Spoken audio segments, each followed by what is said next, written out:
আসসালামু আলাইকুম।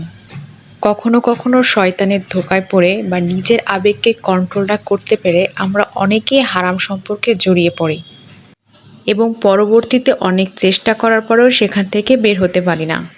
তো আজকে আমি আপনাদের 10টা টিপস শেয়ার করব, যেগুলো ফলো করলে আপনারা খুব সহজে হারাম রিলেশনের এই ম্যাট্রিক্স থেকে বের হয়ে আসতে পারবেন।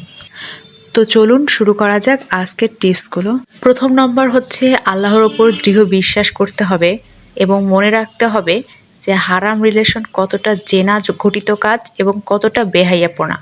আপনাকে মনে প্রাণে বিশ্বাস করতে হবে এটা জঘন্যতম পাপ একটা কাজ। দ্বিতীয়ত 5 ওয়াক্ত সালাত আদায় পুরুষদের ক্ষেত্রে অবশ্যই জামাতের সহিত এবং মহিলাদের ক্ষেত্রে বাসায়, তার পাশাপাশি তাহাজ্জুদের নামাজে মনোযোগ দিতে হবে। তৃতীয়ত মুভি, নাটক, সিনেমা এগুলো দেখা যাবে না, কারণ ম্যাক্সিমাম ক্ষেত্রে দেখা যায় যে সিনেমার কন্টেন্টগুলো বা বিভিন্ন নাটক সিরিজের কন্টেন্টগুলো প্রেম ভালোবাসা ঘটিত ব্যাপারগুলোর উপর ডিপেন্ড করে নির্মাণ করা হয়। সো এগুলো দেখলে কষ্ট, দুর্দশা, হতাশা, ফ্রাস্ট্রেশন হতে পারে স্বাভাবিক, তাই এগুলো দেখা বাদ দিতে হবে। চতুর্থ হচ্ছে আল্লাহর কাছে আন্তরিকভাবে তওবা করতে হবে। তওবা করে আল্লাহর রাস্তায় ফিরে আসতে হবে।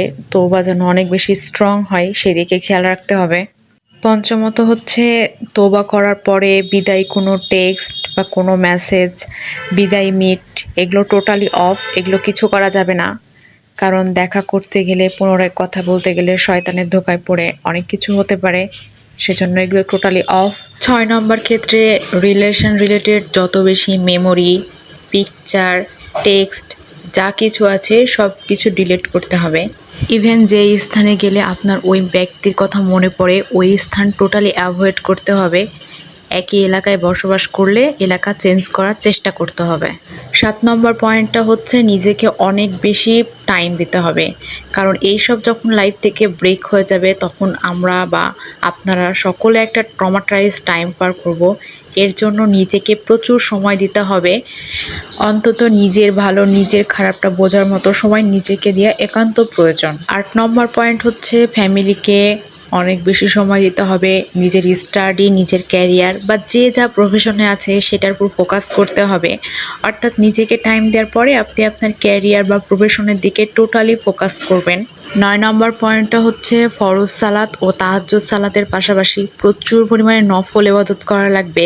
নফল ইবাদতের মধ্যে হতে পারে নামাজ, দোয়া, তারপরে ইস্তেগফার, আরও হতে পারে কোরআন তেলাওয়াত, দান সাদকা করা। আর সত্যি কথা বলতে যখন আপনার কোনো হারাম রিলেশনশিপ ব্রেক হয়ে যাবে এটা একটা লেয়ারের মতো, মানে যত ডে বাই ডে যাবে এটা লেয়ার পড়তে থাকবে, অর্থাৎ একদিন আরেকদিন এইভাবে আপনি আস্তে আস্তে এই ব্যাপারগুলোকে ভুলতে থাকবেন। 10 এবং সর্বশেষ পয়েন্ট হচ্ছে মহানবী হজরত মুহাম্মদ সাল্লাল্লাহু আলাইহি সাল্লামের জীবনী পাঠ করা।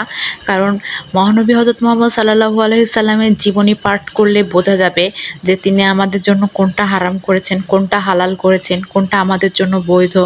তা আশা করি এই সকল টিপসগুলো ফলো করলে একটা রিলেশন থেকে বের হওয়া যাবে। আসসালামু আলাইকুম।